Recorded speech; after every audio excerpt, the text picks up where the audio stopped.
여러분은 제가 지난주에 무슨 설교를 하셨는지 지금 기억하고 계세요? 다 까먹으셨죠? 지난주에 바로 다음 장에 있는 25장 말씀을 토대로 해서 열처녀 비유에 나오는 바로 주님의 재림과 관계되는 말씀을 전해드렸습니다. 그래서 슬기로운 다섯 처녀가 바로 기름 준비해서 그 혼인잔치에 들어갈 수 있었다는 것을 통해서 우리도 기름 준비해서 끼어 있어야 된다, 그런 말씀을 제가 드린 적이 있어요. 그런데 지난 주간에 정말 우리가 끼어 있지 않으면 안 되는 그런 뉴스가 들려왔습니다. 바로 이스라엘에서 전쟁 소식이었죠. 이 하마스라는 팔레스타인의 급진 무장단체가 이스라엘의 안식일을 기해가지고 마치 우리나라 6.25 때 주일날 쉬고 있을 때 막 기습해서 쳐들어온 것처럼 이 하마스도 지금 이스라엘 민족에게 이 안식일을 기해가지고 이 5,000발의 이 로켓포를 쏘고, 그리고 육해공 3면으로 쳐들어와서는 많은 민간인들을 죽이고 또 포로로 인질로 잡아가지고 갔습니다.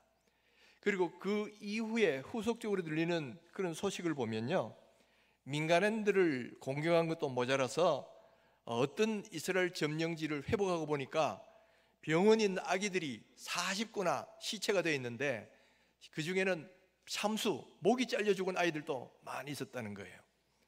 또 그리고 어떤 아이들은, 어린아이들은 뒤로 묶인 채 불에 타 죽은 시신들도 있었고, 또 어떤 집안의 사람들이 집안에 몰려 있을 때 이마에 대고 총을 쏴서 죽였다는 그런 기록도, 그런 보고도 있었어요. 그러다 보니까 이스라엘 사람들이 분노해가지고 이 피해 보복을 지금 선언하고 있습니다. 바로 한 1, 2주 전만 해도 이스라엘은 어떤 상황이었냐면은 이 원리주의 강경파와 세속주의 온건파가 서로 내전 수준으로 서로 대립하고 있었는데, 이스라엘 내부가 대립하고 있었단 말이에요. 그런데 하마스가 공격이 있고 나니까 이제는 일치 단결해서 하마스에 대해서 복수하기를 지금 계획하고 있다는 거죠. 그래서 이미 5,000발의 폭탄을 투하해가지고 가자 지구가 거의 이렇게 초토화되고 있고요, 이제 지상군마저도 곧 투입하려고 한다라는 소식들이 계속 들려오고 있어요. 이렇게 또한 이스라엘 민족이 이 분노에 차서 이렇게 보복을 감행할수록 팔레스타인도 민간인 피해자가 늘어나겠죠.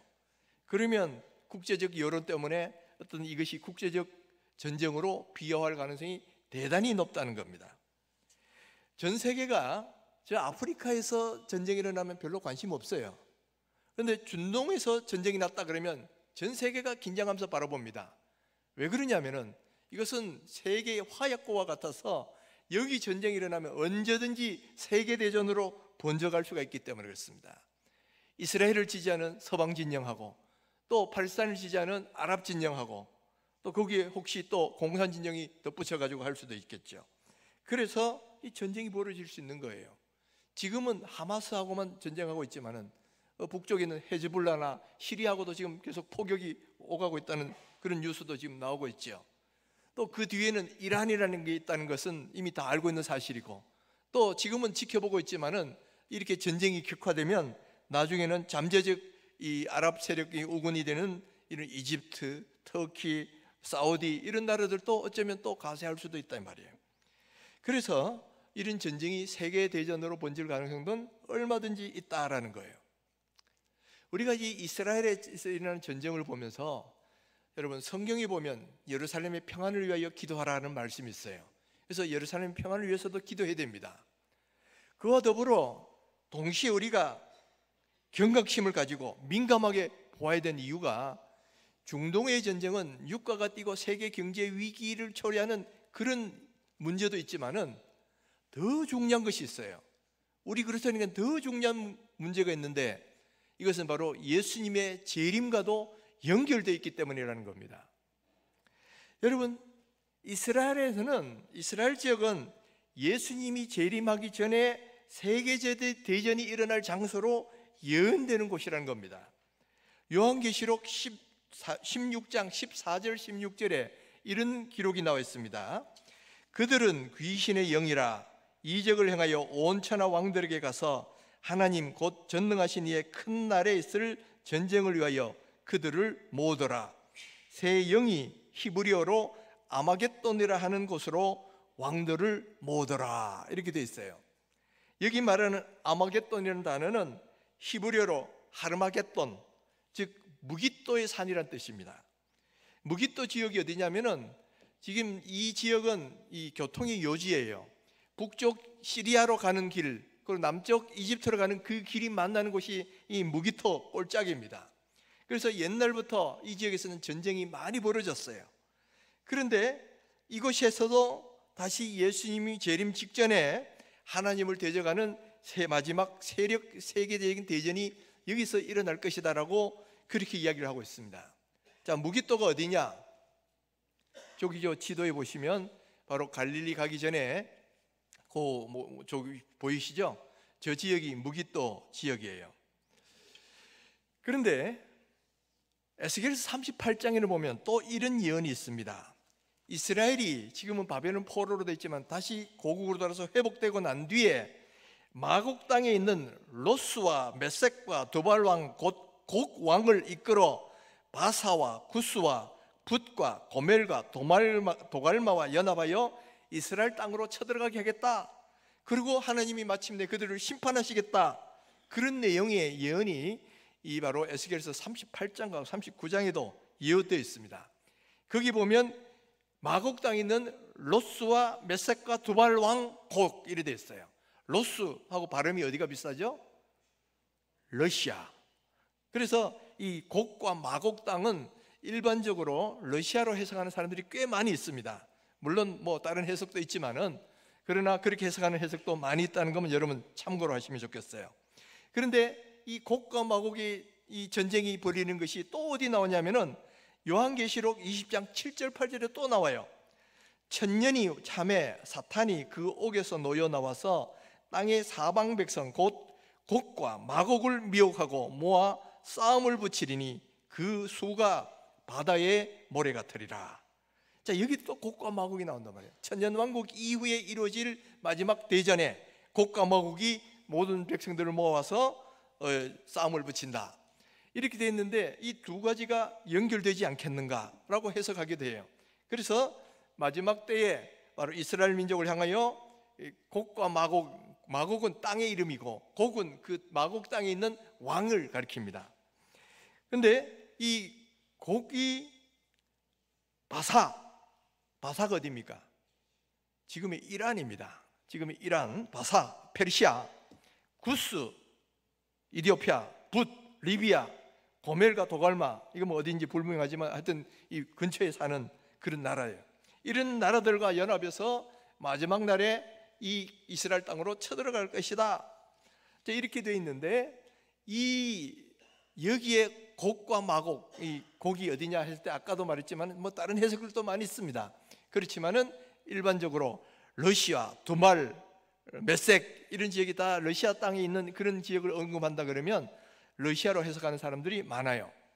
근데 과거에는 러시아와 이란 이게 연결고리가 없어요. 왜냐하면 종교도 다르고 문화도 다르고 전혀 달랐기 때문에 전혀 연결고리가 없었는데 이번 우크라이나 전쟁하면서 어떻게 됐습니까? 이란하고 러시아가 지금 같은 편이 돼 있다 이 말이에요. 그래서 유일하게 무기를 제공받는 나라가 이란이에요. 그러니까 우리가 이 성경을 해석하고 그걸 현실적인 것으로 갖다 붙일 때는 정말 조심해야 됩니다. 이것은 틀릴 가능성도 많기 때문에. 그렇지만은 그렇다고 터무니없이 다 무시할 수도 없다라는 거예요. 과거에 생각할 수도 없었던 러시아와 이란이 지금 우크라이나 전쟁 때문에 한편이 되는 걸 보면 이 두 세력들이 합쳐서 이스라엘 민족을 친다 이런 말도 전혀 지금 이해가 안 될 말도 아니다라는 것입니다. 그래서 지금 일어나고 있는 이스라엘의 전쟁이 그 자체가 곧 아마겟돈 전쟁이 되지는 않겠지만은, 그러나 이런 전쟁들이 반복적으로 일어나다가 규모가 커지면 그것이 아마겟돈 전쟁으로 비화될 가능성도 얼마든지 있다라는 거예요. 그러니까 지금이야말로 예수님이 재림하시기 전에 있는 그 상황으로 점차적으로 가까이 가고 있다는 것을 우리는 이런 상황을 통해서도 알 수가 있어요. 그런데 그보다 더 직접적인 것은 예수님의 재림 전에 어떤 일이 있을 것이다라고 한 예수님의 말씀이 있기 때문입니다. 오늘 우리가 읽은 말씀은 그 본문을 보시면 예수님께서 이제 마지막 십자가에 달리시기 전에 이렇게 감람산에 앉았을 때 제자들이 이런 질문을 했습니다. 주님이 다시 재림하실 때, 그리고 세상 끝날 때는 그때는 무슨 징조가 있겠습니까? 이렇게 질문을 했어요. 그랬을 때 예수님께서 재림 전에 일어날 여러 가지 징조들을 말씀해 주셨는데, 여러분 그 징조 가운데 꽤 많은 것들은 벌써 지금 우리 주변에서 일어나고 있는 일들이라는 겁니다. 그러면 예수님께서 말씀하신 재림의 징조들이 뭐냐? 한 크게 몇 가지 범주로 나눠집니다. 첫 번째는 말세에는 도덕적인, 종교적인 타락이 있을 것이다라는 거예요. 자, 11절 12절을 보시면 거짓 선지자가 많이 일어나 많은 사람을 미혹하겠으며 불법이 성함으로 많은 사람의 사랑이 식어지리라. 많은 사람의 사랑이 식어진다 그랬죠. 지금 세상이 보면 사랑이 식어지고 있어요. 그리고 불법이 성해지고 있습니다. 그래서 마치 노아의 때와 같다 그랬어요. 노아의 때와 같다. 롯의 때와 같다. 노아의 때는 물로 심판을 당한 때고 롯의 때는 유황불로 심판을 당한 때예요. 바로 그 때와 비슷한 시대가 되고 있다는 겁니다. 지금 보세요. 이 노아 때의 그 범죄의 상당 핵심적인 게 뭐냐면 동성애였습니다. 그런데 지금 이 시대가 어떻게 되고 있습니까? 동성애를 죄라고 보질 않아요. 거기다가 동성애가 죄다라고 이야기하면 이것은 성소수자 인권을 침해하는 불법이다 해가지고 오히려 지금 처벌하는 시대가 되고 있단 말이죠. 또 뿐만 아니라 지금 거짓 선지자들이 많이 일어나고 있다 그랬는데, 그리고 앞에 보면 내가 재림 예수다라고 이야기한 그런 거짓 선지자들이 많이 일어난다 그랬잖아요. 지금 이 시대가 곳곳에서 자칭 재림 예수라고 이야기하는 사람들이 얼마나 많은지를 모릅니다. 우리나라에만도 다른 외국 할 거 없어요. 우리나라에만도 자칭 재림 예수가 50명이나 됩니다. 그리고 자칭 하나님이 20명, 기타 또 자칭 성령님도 또 있고요. 지금 이 한창 기승을 부리고 있는 신천지라는 이단 교주 이만희가 자기를 스스로 성령이라고 말을 했습니다. 또 하나님의 교회라고 말하는 이단이 있습니다. 이름만 보면 하나님의 교회, 그러니까 굉장히 그럴듯해 보이는데 사실은 안상홍 재림 예수교인가 이름이 그래요 원래는. 근데 여기 교주가 안상홍인데 자기가 재림 예수라고 그랬습니다. 근데 재림 예수라 그러고는 죽었어요. 그럼 묘비에도 재림 예수라고 쓰여 있습니다. 이 재림 예수가 어떻게 죽습니까? 그런데 그런 일들이 벌어졌는데 문제는 뭐냐면은 그 교주가 죽었는데도 그 부인 장길자라가 이 교주가 돼가지고 뭐라고 하느냐, 이제는 하나님 어머님이라 그런 거야. 하나님 어머님. 그리고 지금도 이 하나님의 교회가 지금도 계속 세력을 넓혀가고 있어요. 지금 이렇게 우리나라가 지금 이단이 굉장히 극성하고 숫자가 막 늘어나고 있는 것을 보면 바로 많은 사람이 자칭 재림 예수라 그러면서 와서 많은 사람을 미혹케 하리라는 그것이 지금 우리나라 현실에도 벌써 일어나고 있는 일이다라는 거예요. 그러니까 이거 벌써 이미 일어나고 있죠. 두 번째는 보면 전쟁입니다. 6절을 보시면 난리와 난리 소문을 듣겠으나 너희는 삼가 두려워하지 말라. 이런 일이 있어야 돼. 아직 끝은 아니니라. 여러분, 역사가 시작된 이래 전쟁은 끊임없이 일어났습니다.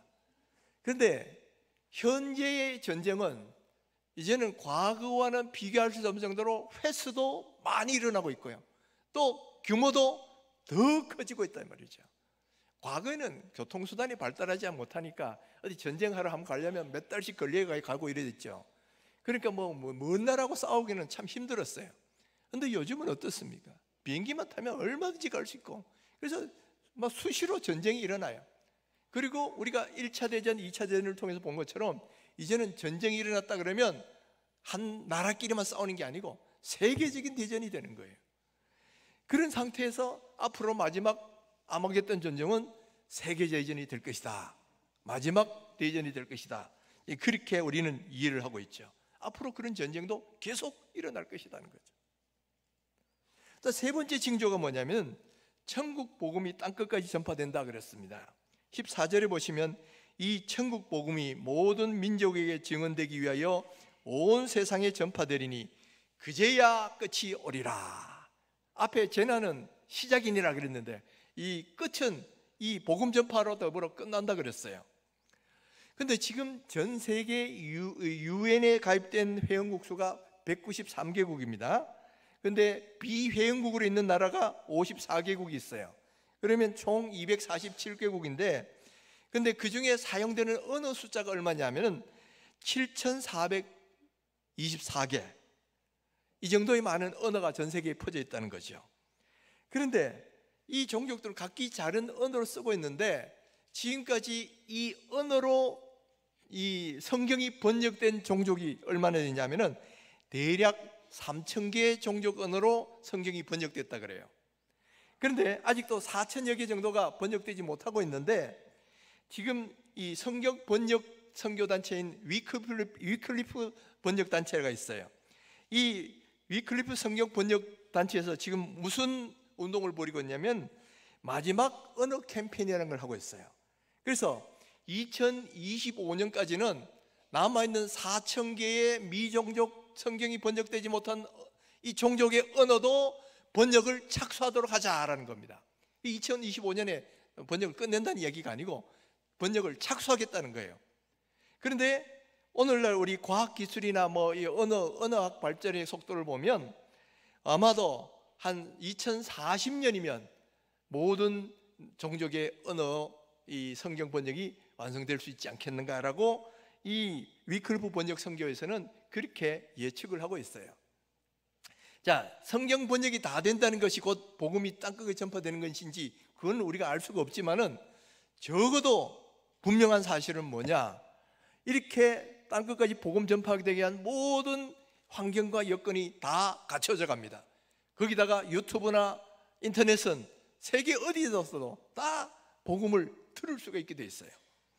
그렇기 때문에 지금 땅끝까지 복음이 전파될 것이다 라는 이 예언도 점점 실현이 되어져 가고 있는 그런 과정이 있고 어쩌면 우리가 죽기 전에 바로 이 성경 번역이 다 완성될 수도 모른다는 사실이에요. 그러니까 얼마나 주의 재림이 가까이 오고 있느냐라는 겁니다. 뿐만 아니라 예수님이 많이 또 지적하신 것 중에는 뭐냐면 기상이변으로 인한 각종 재해들을 언급하고 있다는 겁니다.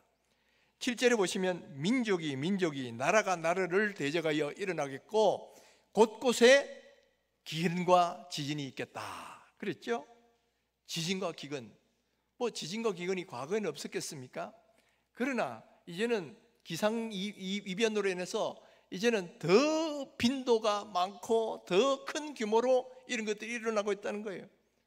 벌써 올해만 해도 봄에 저 시리아와 터키죠, 튀르키예 거기에서 지진이 일어나서 거의 4만 6천 명 이상이 죽었습니다. 또 한 달 전쯤에는 저 아프가니스탄에 또 지진이 일어나서 수천 명이 또 죽었어요. 지진도 옛날에도 있었겠지만은 이미 빈도와 강도가 훨씬 더 커져서 사망자가 훨씬 더 늘어나고 있다는 그런 사실입니다. 또 거기다가 기상이변을 해서 물이 없어지는 거예요. 물이 없어지니까 기근이 일어나죠.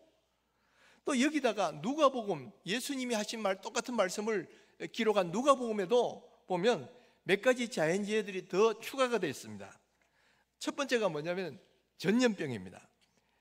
누가복음 21장 11절을 보면 곳곳에 큰 지진과 기근과 전염병이 있겠고 전염병이 있을 것이다 그랬어요. 전염병, 여러분 전염병 그러면 당장 우리가 이해가 되잖아요. 당장 뭐예요? 지금 우리가 경험하고 있는 코로나19, 지금 이 코로나19가 지금 한 3년 정도 지났는데 지금 얼마나 감염됐냐 보니까 제가 이 인터넷에 9월 4일까지가 통계가 나와 있더라고. 근데 9월 4일까지 6억 9천만 명이 감염이 됐고 그 중에 690만 명이 사망을 했다는 거예요. 그리고도 지금까지 아직 끝나지 않고 계속되고 있으니까 더 많은 사람들이 감염되고 더 많은 사람이 죽었겠죠. 그런데 여러분, 전염병이 과거에는 없었느냐? 과거에도 있었어요. 그러나 빈도가 비교할 수 없을 정도로 크게 일어나고 있다는 겁니다. 1800년에서 1900년 그 100년 동안에는 4개의 대유행병이 있었어요. 그리고 1900년에서 2000년 사이에도 4개의 대유행병이 있었습니다. 그런데 2000년 들어와서는 2000년에서 지금 있는 2020년까지 20년 동안에 5개의 대유행병이 일어났다는 거예요. 돼지 독감, 사스, 메르스, 에볼라, 그리고 코로나19, 이런 병들이 지금 벌써 20년 안에 이렇게 5개나 퍼져나가고 있다는 거예요. 그러면 왜 이렇게 유행병이 더 많아지고 있느냐? 많은 학자들은 지금 많은 이 유행병의 그 바이러스가 어디서 오냐면 동물로부터 온다는 거예요. 30%는 동물에서부터 오는데, 과거에 사람들과 동물은 이렇게 뚝 떨어져 살았습니다. 그런데 이제는 접촉하는 밀이 훨씬 높아지고 있는 거예요. 그래서 동물들의 바이러스가 인간들에게 더 많이 지금 감염되고 있다는 겁니다. 그런데 그 가운데 치사율이 50에서 90% 그런 질병이 있어요. 에볼라라는 겁니다. 에볼라는 걸렸다 하면 그 생존 확률이 거의 10%에서 40%밖에 안 된다는 거죠. 그런데 에볼라는 크게 문제가 안 되는 이유는 치사율은 높지만 전염력이 약한 거예요. 반대로 코로나는 치사율은 1%밖에 안 됩니다. 근데 전염력이 너무 강하니까 지금 전 세계적으로 난리가 난 거죠. 그런데 만약의 경우 에볼라의 치사력과 코로나의 감염력이 결합된 그런 바이러스가 나타난다면 어떻게 되겠습니까? 온 인류에 큰 재앙이 나올 거예요. 그런데 그런 일이 일어나지 않으려는 보장이 있느냐? 이미 세계보건기구에서 앞으로 더 큰 이 바이러스가 나타날 것이다라는 예측이 이미 다 나오고 있어요. 그래서 앞으로 더 큰 이 유행 전염병이 일어날 수가 있다라는 것은 이거는 분명한 사실입니다. 또 거기다가 누가복음 21장에 보면 새로운 징조가 또 하나 더 추가되고 있는데 이거예요. 21장 25절 26절. 1월 성신에는 징조가 있겠고 땅에서는 민족들이 바다와 파도의 성난 소리를 인하여 혼란한 중에 곤고하리라. 이 하늘에 있는 1월 성신의 징조는 아직 우리가 뭔지 모르겠어요. 그런데 바다와 파도의 성난 소리는 과거에는 이해를 못했는데 요즘은 이해할 수 있게 됐어요. 왜냐하면 이것이 어떤 것인지 현상으로 나타나고 있기 때문에. 지금 사람 몸은 36.5도에서 37.5도 사이에 있습니다. 그 1도 안에 있으면 돼요. 그런데 만약에 거기서 1도가 더 넘어가거나 2도가 넘어가면 열이 펄펄 끓고 사람 병이 날잖아요. 지구도 마찬가지라는 겁니다. 지구도 일정한 범위 내에 있어야 되는데 지금 기후 온난화로 인해서 이 온도가 급격히 늘어나고 있어요. 과거 1000년 동안에 1도가 늘었는데, 그러니까 동식물들이 적응을 할 수가 있었어요. 그런데 산업혁명 이후에 이산화탄소가스가 많이 배출되면서 100년 동안에 1도가 올라갔다는 겁니다. 그리고 지금은 더 빠른 속도로 올라가고 있어요. 그래서 지금 1.1도가 100년 동안에 더 올라갔다는 겁니다. 그러다 보니까 어떤 일이 일어나느냐? 바다의 수온들이 올라가고 또 기상이변들이 이제 그걸로 인해서 기상이변들이 막 계속되고 있다는 거예요. 그런데 여러분, 지금 벌써 1.1도 올라갔는데 어떤 현상들이 일어난지 한번 보세요. 2015년도에 인도 파키스탄에서는 폭염으로 5,000명이 사망을 했습니다. 2016년도에는 역시 폭염이 일어났는데 캘리포니아 니들스가 52도, 이라크는 54도까지 올라갔습니다. 2017년에는 호주가 47도 폭염이 있었고 중국 투편 지역도 52도까지 올라갔다는 겁니다. 또 2018년도에는 캐나다 퀘벡은 상당히 높은 위도에 있는데도 거기도 폭염으로 74명이 사망하고 일본에서도 80명이 사망했습니다. 2019년도에는 호주와 유럽에 폭염이 있었고 프랑스에도 폭염으로 1,435명이 사망했습니다. 2020년 5월에는 중국에서 1000년 만에 폭우라는 게 내려가 7천만 명의 이재민이 났습니다. 2020년 7월에는 우리나라에도 54일 동안 장마가 있었죠. 또 작년 7월 달에는 파키스탄에서 3개월 동안 폭우가 내려가지고 국토 3분의 1이 물에 잠겼습니다. 그리고 작년 8월에는 미국에 2개의 허리케인이 동시에 발생했는데 이건 한 번도 있지 않은 일이라는 거예요. 거기다가 9월달 겨울에는 이 한파가 저 텍사스까지가 내려가요. 텍사스는 원래 사막 지역입니다. 그런데 거기에 눈이 내려가지고 이 냉해로 사람들이 수십 명이 죽었다 그런 거죠. 여러분, 이 일들은 다 무엇을 말하느냐? 정말 기상재해가 이만큼 심하게 일어나고 있다는 거예요. 그런데 여러분, 작년의 이야기가 그건데 올해는 얼마나 더 심한 것들이 났을까요? 한번 올해 뉴스만 잠깐 보겠습니다. 한번 들어보시죠.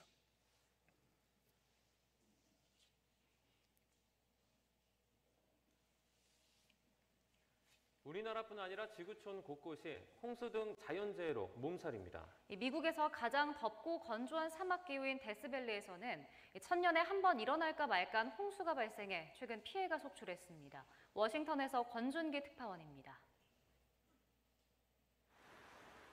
진흙물이 쉴 새 없이 넘쳐 흐르는 이곳은 놀랍게도 사막 기후인 미국 데스밸리 국립공원입니다. 1년치 강우량의 75%인 40mm의 비가 3시간 만에 쏟아진 겁니다. 이례적인 폭우에 차량과 호텔이 침수되고 도로 곳곳이 파손돼 데스밸리가 전면 폐쇄됐습니다. 지금 나오는 이거는 미국 뉴욕시입니다. 뉴욕시가 원래 홍수가 나가지고 저 지하철이 지금 저렇게 되고 있는 장면입니다.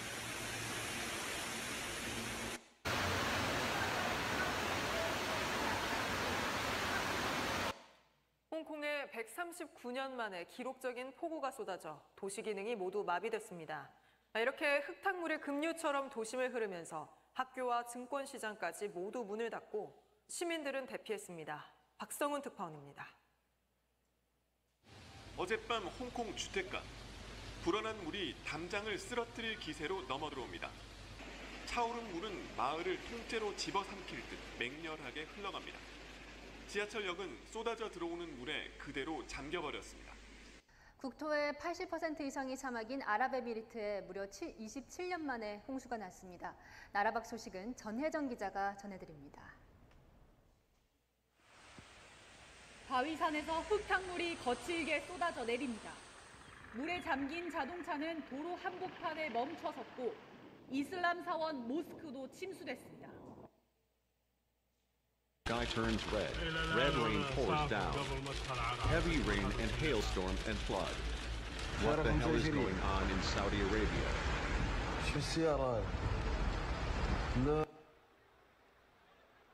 브라질 리우데자네이루 해변. 발 디딜 틈 없이 피서객들이 가득합니다. 남반구라 사실 지금은 겨울인데 옷차림만 보면 영락없는 한여름입니다. 브라질 26개 주 가운데 19개 주에서 40도 넘는 폭염입니다. 북반구의 프랑스도 늦여름 폭염입니다. 만년설로 덮였던 몽블랑 산맥 곳곳에 얼음 대신 바위가 드러났습니다. 열흘 넘게 이어지고 있는 그리스 산불로 서울과 뉴욕시가 넘는 면적이 다 타버렸습니다. EU 관측 사상 최대 규모인데요. 미국 루이지애나도 해마다 겪었던 홍수 피해 대신에 전례 없는 산불이 덮치면서 고통을 받고 있습니다. 보도에 최용주 기자입니다. 커다란 굉음과 함께 시뻘건 화염이 무서운 기세로 번집니다. 헬리콥터로 연신 물을 뿌려보지만 불길을 잡기엔 역부족입니다. 캐나다 서부 켈로나 지역. 산불이 금방이라도 마을을 덮칠 듯합니다. For the last 2 days, it was smoky over the lake. This was just showing up and double. It's moving so fast. This year, it's maybe a little scarier than most. A little bit closer to home. 강풍으로 인해 좀처럼 잡히지 않는 불길. 건조한 날씨까지 겹치며 빠르게 번지자. 호수 인근 주민들은 가까스로 탈출했습니다. 화염과 가스가 하늘로 솟아오르는 이른바 불소용돌이까지 포착됐는데 소방당국에 따르면 아주 드문 현상입니다. 캐나다 전역에서 천여 건의 산불이 아직 꺼지지 않고 있습니다. 이 중 600여 건은 통제 불능 단계로서 위성 사진으로도 식별이 가능할 정도입니다. 예, 저게 다 뉴스에 나왔던, 원래 나왔던 이야기들입니다.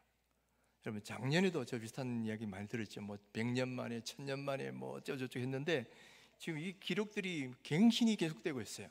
내년은 어떨까요? 더 하면 더 하지. 몰라, 한두 번은 뭐 1, 2년은 좀 소강 상태에 있을 수도 있을 거예요. 그러나 이런 추세는 피할 수가 없다. 그리고 지금 1.1도가 올라와서 이런데 앞으로 이 1.5도가 넘으면 이제 더 이상 돌이킬 수 없는 그 임계 온도가 된다고 합니다. 자, 그렇게 되면 과학자들이 말하는 임계점에 7가지 신호가 있다 그래요. 첫 번째는 빙하가 녹습니다. 그래서 현재 남극이나 북극도 영상 20도까지 막 올라가고 있어, 막 빙하들이 녹고 있습니다. 두 번째는 시베리아나 남극대륙 같은 동토가 녹는다는 거예요. 이거는 지구의 이 에어컨이 이제 멈춘다는 이야기인데, 시베리아 지역이 38도까지 올라갔습니다. 그래서 동토가 다 녹으니까 그 안에 있는 메탄가스들이 방출되는데, 메탄가스는 이산화탄소보다 훨씬 더 지구 온난화를 부추기는 그런 가스라는 거죠. 그러니까 지구 온난화가 더 가속화 되는 거예요. 뿐만 아니라 그 안에 있던 옛날 고대의 바이러스와 박테리아 다 살아나와 가지고 전염병들이 새로 막 퍼질 수 있다는 겁니다. 그리고 세 번째는 이 대규모 산불. 여러분, 저기서는 안 나왔지만 2019년도에 호주에서 엄청난 산불이 있었습니다. 그런데 이 호주의 산불은 바다 수온이, 인도양 수온이 동쪽하고 서쪽이 2도 차이가 나서 됐다 그러는데, 이 6개월 동안 불이 탔습니다. 도저히 끌 수가 없어요. 호주 전역에서 다 됐는데, 이 불을 끈 게 아이러니컬하게도 뭐냐면 60년 만에 대홍수가 불을 껐습니다. 60년 만에 대홍수가 갑자기 막 하루 동안에 막 350mm 비가 쏟아져 가지고 그 산불들이 다 꺼져 버렸어요. 또 아까 보던 것처럼 지금 캐나다 산불은 봄에 발생해가 지금도 아직도 안 꺼지고 계속 타고 있다 이 말이죠. 자, 이런 산불들은 이산화탄소를 막대하게 발생시켜서 지구 온난화를 더 가속화시킬 거라는 거죠. 또 지구 온난화로 이 산호초들이 사라지고 있다. 이 온도가, 수온이 올라가니까 산호초가 사라지는데, 그럼 물고기들도 같이 사라지는 거예요. 또 해류의 변화가 일어난다는 겁니다. 해류가 있어서 어떤 그 나라들마다 기온을 냈는데, 해류가 변화가 일어나면서 기온들이 싹 바뀌고 있어요. 우리나라도 지금 아열대 기온으로 바뀌고 있잖아요. 또 뿐만 아니라 빙하가 녹으면서 이제는 이 녹는 정도가 아니라 빙하가 깨진다는 거예요. 깨지면서 해수면이 막 올라갑니다. 그래서 지금 남태평양의 많은 나라들은 이미 물에 잠겼고, 우리나라도 부산이나 인천 같은 데는 곧 물에 잠길 지역이 많을 것이다라고 말합니다. 지금 인도네시아 자카르타는 물이 막 잠겨가지고 이제는 수도를 내륙으로 지금 옮기고 있잖아요. 그러니까 여러분, 이 모든 걸 뭘 말하느냐면은 누가복음 21장 25절 26절 말씀, 바다와 파도의 우는 소리로 인하여 혼란한 중에 곤고하리라. 과거에는 이 말의 의미를 이해를 못했습니다. 바다와 파도의 우는 소리가 뭔지. 그러나 우리는 오늘날 이걸 다 이해할 수 있게 되었다라는 거예요. 그리고 마지막 전염병 창궐인데, 이건 앞에서 이야기했으니까 더 이상 말하지 않겠습니다. 여러분, 지금 1.1도만 올라도 이런 상황이 됐는데, 앞으로 1.2도, 5도까지 올라가면 뭐 더 이상 돌이킬 수 없는, 이거는 폭염이, 이거는 일상화되는 그런 상태가 될 것이라는 거예요. 그 원래 더위가 이게 기상 이변이 아니고 이게 뉴 노멀이 돼 버려요. 새로운 정상적인 상태가 돼 버릴 것이라는 거죠. 그러니까 지구의 종말은 올 수밖에 없고, 그렇게 되면 기근과 재해가 일어날 수밖에 없고, 소수의 어떤 식량난 때문에 전쟁은 더 일어날 수밖에 없다라는 거예요. 그래서 다음과 같은 악순환이 일어날 것이라고 예측이 됩니다. 자, 먼저 지구 온난화가 일어나죠. 그러면 기근과 홍수와 지진과 해수면 상승들이 따라옵니다. 그 다음에 폭염과 전염병이 따라오고요. 그러다 보면 식량난이 일어나고, 그러면 전쟁과 폭동이 일어납니다. 그러면 난민 문제가 나오고요. 세계 경제가 몰락을 합니다. 그러면 사람들이 살기 힘들어지니까 희망을 어디서 찾으려고 하느냐? 거짓 선지자들의 가르침에서 뭔가 희망을 얻으려고 해요. 그래서 말세가 되면 더욱더 거짓 선지자들이나 잘못된 가르침을 하는 사람들이 기승을 부릴 것이다 라는 거예요. 이 모든 것이 다 한꺼번에 일어나게 된다는 거예요. 서로 연결되어 있기 때문에. 그런데 예수님이 말씀하시는 재림의 징조에 이 모든 것이 다 이미 예언이 되어 있다라는 거예요. 여러분, 이것을 보고서 그냥 아유 기상이변이 일어났네, 아유 살기 힘드네, 여러분 여기서 그치면 안 되는 거예요. 그 뒤에 있는 영적인 의미를 읽어야 됩니다. 그것은 뭐냐면은 예수님의 재림의 때가 가까이 오고 있다라는 거. 예수님의 재림의 때가 가까이 오고 있다는 거예요. 바로 예수님이 이런 재림의 징조를 말씀하신 이유가 바로 재림의 때가 가까이 오고 있다는 걸 알아라라는 겁니다. 32절 33절에 예수님이 이렇게 우리에게 말씀하신 게 있어요. 무화과 나무의 비유를 배우라. 그 가지가 연하여지고 잎사귀를 내면 여름이 가까운 줄을 아나니 이와 같이 너희도 이 모든 일을 보거든 인자가 가까이 곧 문 앞에 이른 줄 알라. 그러니까 무화과 나무가 잎이 연해지면 아 여름이 가까우는가 우리가 계절을 이렇게 짐작을 하잖아요. 마찬가지로 예수님이 말씀하신 이 재림의 징조들을 보면 예수님이 곧 문 앞에 이른 줄 알아라라는 거예요. 알아라. 그러니까 여러분, 우리는 지금 이 모든 자연재해와 이 모든 전쟁의 소리 이런 것들을 그냥 그 자체로만 받으시면 안 돼. 그 뒤에 일어나는 영적인 의미를 보셔야 되는데 그것은 바로 모두가 다 예수님의 재림의 때와 연결되어 있다는 거예요. 그런데 여러분, 그날과 그 시는 아무도 알지 못한다 그랬잖아요. 그러나 그 아무도 알지 못하지만은 그러나 하나님을 믿고 깨어있는 사람들에게는 정확한 시간을 알지 못해도 그 때를 짐작할 수는 있단 말이에요. 왜냐하면 주님 이걸 보고 알라 그랬거든. 그걸 보면 알 수 있다는 말이에요. 그러니까 지금의 때가 재림의 때가 가까워 온다는 것은 우리가 알 수 있기 때문에 또 알아야 된다는 이야기입니다. 그래서 우리에게 하시는 예수님의 마지막 당부가 결론이 말씀 이거예요. 24장 42절입니다. 그러므로 깨어있으라. 어느 날에 너희 주가 임할런지 너희가 알지 못함이니라. 병행 구절인 누가복음 21장 36절입니다. 이러므로 너희는 장차 올 이 모든 일을 능히 피하고 인자 앞에 서도록 항상 기도하며 깨어있으라 하시니라. 여러분, 깨어있는 사람은 이런 징조를 보고 아 예수님의 재림이 가까웠고 하는 걸 짐작하고 알 수 있게 돼 있어요. 그런데 깨어있지 않는 사람은 그날은 도적같이 오게 된다는 거예요. 왜냐?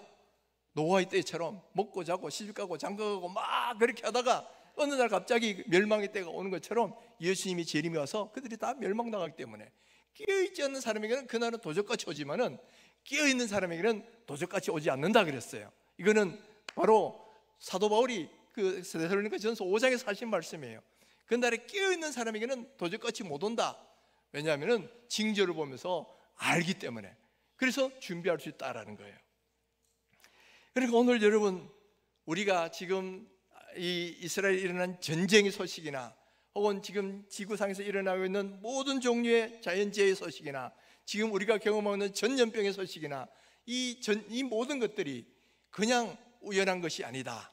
그리고 그걸 그 자체로만 보지 마시고 그 뒤에 있는 영적인 의미, 바로 주의 재림이 가까웠다라는 것을 여러분 아셔야 된다는 거예요. 예수님의 말씀이 바로 이것을 보거든 인자가 가까이 이른 줄, 곧 문 앞에 이른 줄 알라! 알아야 된다는 거예요. 알아야 된다는 거예요. 그걸 알면 어떻게 됩니까? 깨어서 기도하라 그랬어요. 깨어서 기도하라. 지금이야말로 우리가 깨어서 기도할 때다라는 거예요. 여러분, 잠드시면 안 돼요. 좀 더 자자, 좀 더 놀자, 그냥 뭐 먹고 즐기고 시집가고 장가가고 그러다가 노아 때처럼 롯의 때처럼 멸망이 호련히 임해가지고 그 멸망당하는 사람 되면 어떡할 거예요? 그렇게 되지 않도록 예수님이 미리 말씀해주고 있다라는 거예요. 그러니까 여러분 깨어 기도하셔야 돼요. 다음 주 예담 3 여러분 깨어 기도하셔야 되는 줄 믿습니다. 잠들 때가 아니에요. 이제 깨어서 기도하셔야 돼. 그래서 우리의 믿음이 더욱더 깨어있고 기름 준비한 다섯처녀가 되어서, 그래서 예수님이 재림하실 때 기쁨으로 예수님을 맞는 사람이 돼야지, 잠들어 있다가 기름 준비 안 했다가 나중에 저 쫓겨나가지고 슬피 울며 이를 가는 그런 안타까운 사람이 되면 결단코 되지 않는다는 거예요. 그러나 주님께서는 분명히 마지막 때에 믿음을 보겠느냐 하시면서 이 교회 안에도 두 부류의 사람이 있을 것이라는 거예요. 한쪽에는 그렇게 구원받아서 천국 잔치에 들어가는 사람이 있는가 하면 다른 한쪽에는 그렇지 못한 사람도 있을 것이라고 미리 말씀하신단 말이에요. 그러니까 여러분, 우리 성도들 가운데는 이렇게 말씀을 전하는데도 여전히 잠들어 있다가 나중에 주님 오실 때 저 슬피 울며 이를 가는 사람이 한 명도 없기를 주님의 이름으로 축원합니다. 우리 모두가 다 끼어서 기도해서 영광스럽게 주님의 재림을 맞고 주님의 혼인잔치에 들어갈 수 있는 그런 귀한 성도들이 다 되시기를 주의 이름으로 축원합니다.